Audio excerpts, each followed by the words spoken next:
Você já parou para se perguntar por que esse livro do policial são das cores vermelho e azul? Fique com essa dúvida. Fique. Ali.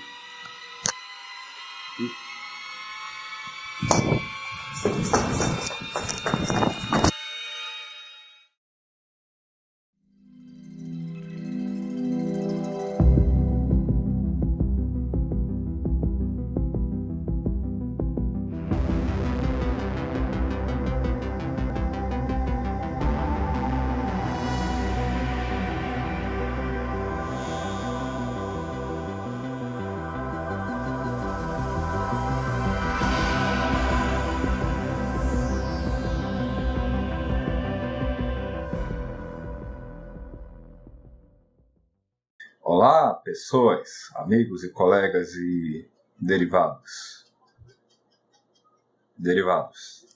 Estamos aqui para falar sobre Stranger Things. Coisas estranhas, que na verdade não é coisas estranhas, é a série, porque Coisas Estranhas vai ser um vídeo futuro aí, enfim. Agora vocês podem estar se perguntando que essa série já foi lançada há muitos meses, né? Então, tipo, ela já tá aí há bastante tempo e o cara vai falar sobre isso agora. O que ele vai falar mais sobre isso e tal? E eu vou falar o que todo mundo já falou, mas do meu ponto de vista agora, maravilha. E além disso, todo mundo sabe que existe a regra que você pode continuar falando da série antes de sair a próxima temporada. Então, estamos aí, vamos falar sobre ela agora e é isso, já perdi tempo demais, vamos lá. Stranger Things é uma... Coisas Estranhas. É uma série da Netflix que tem 8 episódios e cada um tem 50 minutos e gostei bastante da série, ela é bastante instigante e tal. Mas do ponto de vista assim das pessoas da geração atual, o que ela pode ter chamado a atenção? Porque Stranger Things fez um monte de referências a coisas antigas, né? Aos livros de Stephen Hawking, as coisas assim do próprio Spielberg.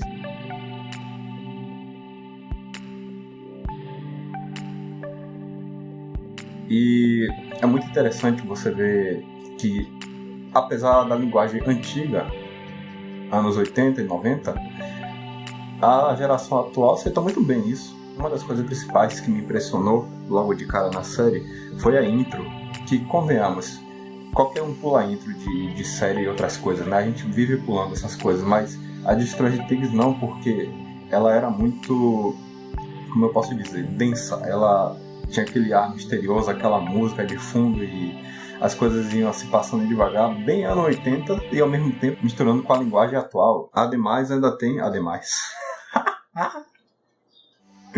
além do mais, ainda tem a fonte que eles utilizaram, que remete aos antigos jogos de tabuleiro, as fontes que eram usadas também nas séries antigas e tem todo aquele lore, né? E, tipo, eu vi um documentário mostrando como é que eles fizeram a intro e é muito impressionante. Eles utilizaram muitas referências, digamos assim, analógicas, né, físicas. Não fizeram tudo em computador. Eles pegaram e moldaram o negócio, a parada, passaram a luz por aquele troço para ver como é que ela se refletia, como é que ela se demonstrava assim. E foi perfeito. Eu já estou me estendendo demais na intro porque é uma das coisas assim que me chamou a atenção. Porque no primeiro episódio você tem aquele monstro, spoilers. Antes de tudo eu vou falar spoilers, né? Pô, tá aí há um tempão e eu vou falar o que todo mundo já falou e, enfim, spoilers. No primeiro episódio você já se depara com um monstro atacando um doutor. E aquilo ali pareceu bem genérico pra mim, pareceu bem, mais ou menos. Mas quando entrou a intro, eu peguei a vibe o espírito da coisa. E então eu meio que... Eu já tinha gostado da série antes, já tinha ouvido falar muito bem, mas eu não sabia nada sobre a série. Mas com essa intro, eu fiquei muito mais preso a ela. Outra coisa que eu tenho para comentar, e que todo mundo já comentou também, é a atuação dos garotos, que é fenomenal. Tem a própria Eleven, né, a 11, que, nossa, velho, a menina quase não fala. A menina fala não, sim, talvez. E toda a atuação dela é baseada nas expressões e gestos. E mesmo assim, quer dizer, tem umas partes assim que eu fiquei, ok, mas eu não faço melhor então.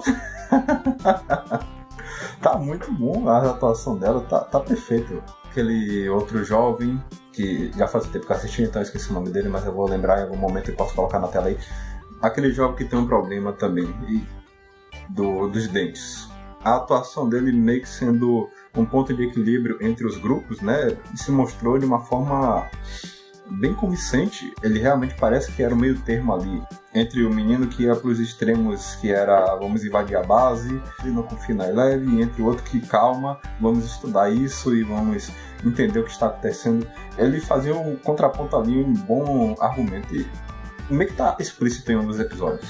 Outra coisa que eu quero falar é, apesar de que eu não tenho muita propriedade para falar, porque eu não sou, digamos assim, não tenho tantas experiências visuais antigas. Eu não assisti muitas séries antigas, então eu não peguei tantas referências assim, além das óbvias, como o filme do ET, algumas coisas do Tubarão e aquelas séries antigas de terror meio que comédia, Garotos do Bairro, alguma coisa assim. Tem muita gente que fala também dos Goonies, mas eu não lembro de ter assistido isso, então eu não posso falar com propriedade com relação a isso. Mas uma das referências que eu peguei foi de um anime chamado Elfline, que eu assisti há muito tempo atrás. Assim, o conceito da Eleven de manipular as coisas com a mente e te levantar e destruir coisas se assemelhou bastante ao que a gente vê nesse anime Elfline, né? Tirando a parte do gore, a violência extrema e algumas coisas um tanto quanto pesadas. Então eu peguei essas referências de Elfline e achei muito interessante também desse ponto. E não sei se estava lá, não sei se quem pegou a referência, é um turbilhão de referências vindo na sua direção. E isso acaba causando um dos problemas, que é pelo fato da série não ter sua própria característica, não inventar nada novo, meio que tá sempre aproveitando coisas que fizeram sucesso no passado. Mas não, eu concordo, porque há muitas referências ali. Lembrei da cena do Machado agora, né? A cena do filme O Iluminado, do Machado, tem sua referência lá e tal. Mas assim, eu também vejo coisas novas, principalmente na fotografia. A fotografia que eu falo é a forma como as luzes estavam lá, as cores. Aliás, uma identidade visual bem nítida desse filme é iluminação, né? Aquelas luzes lá, os piscas-piscas.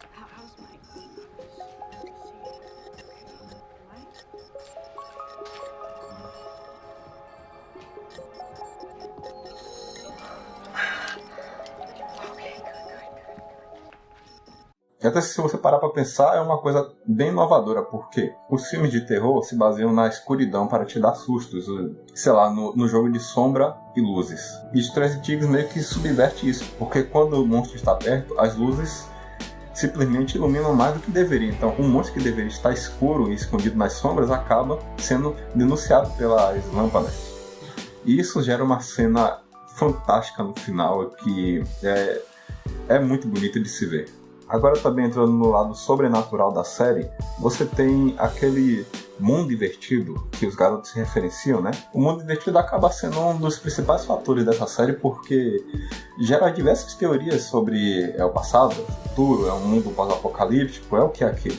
E uma das teorias mais legais que eu ouvi foi de que aquele mundo invertido está em expansão.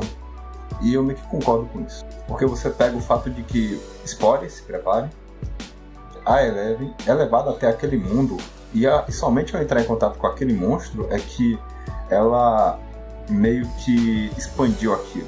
Então pode-se dizer que o monstro e ela têm algum tipo de ligação, direta ou indireta, mas um pode depender do outro para existir. Até que no final, obviamente, só ela consegue derrotar o monstro. Então tem um conceito de que o mundo invertido vai se expandindo à medida que o mundo de Eleven também se expande. Coisas que ela vê, coisas que ela toca, coisas que ela faz. E à medida que as experiências dela vão se tornando mais complexas, o mundo invertido vai se tornando mais complexo. Agora, de onde veio aquele monstro e como ele estava lá, isso não foi explicado. E, convenhamos, não precisa de explicação, né? Pode ficar lá no sobrenatural. Eu estou muito feliz com isso. Não vai dar uma de Lost ficar explicando tudo e acabar ferrando toda a série, e você acabar frustrado no final com uma igreja e muitas perguntas para fazer. Outro fator que eu achei muito interessante nessa série foi a quebra de expectativa. Porque você tem muitos personagens clichês dos anos 80 e spoilers e se prepare.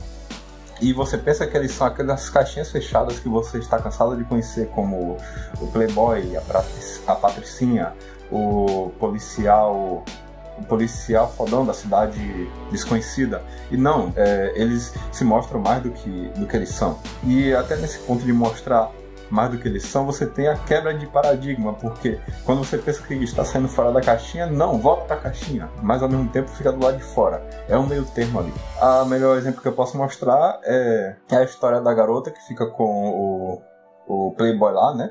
Que também tem uma redenção magnífica no final. Você tem a garota que ia ficar com o playboy porque ela queria ficar famosa, mas no final ela encontra o outro rapaz e na verdade descobre que ele é gente boa. Então esse rapaz ejetado, ele se mostra mais do que ele é, como eu já falei antes, né?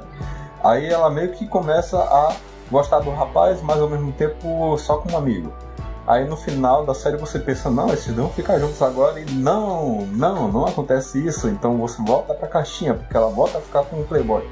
Só que assim, os personagens estão evoluindo não daquela forma oitentista, estão meio que sendo desenvolvidos de um jeito mais moderno. Então essa dualidade da série entre fazer muitas referências dos anos 80 e 90 e ao mesmo tempo trazer isso para os dias atuais é o que eu considero uma das principais características de Stranger Things.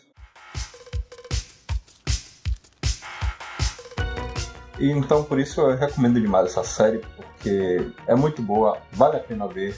Você vai se divertir como toda a série da Netflix, ou quase todas. Portanto, é isso. Eu recomendo muito Stranger Things. Eu vou falar certo até o final do vídeo em algum momento, eu acho. Ou não? Não vou falar não. Stranger Things. Recomendo muito essa série. É uma série maravilhosa, curtíssima. Você vai ver ela num tapa. E é divertido, né? É bem legal mesmo. Eu já dei um monte de argumento e agora eu tô sem argumento, aí por isso que eu falei legal. Eu vou encerrar por aqui. Falou e valeu!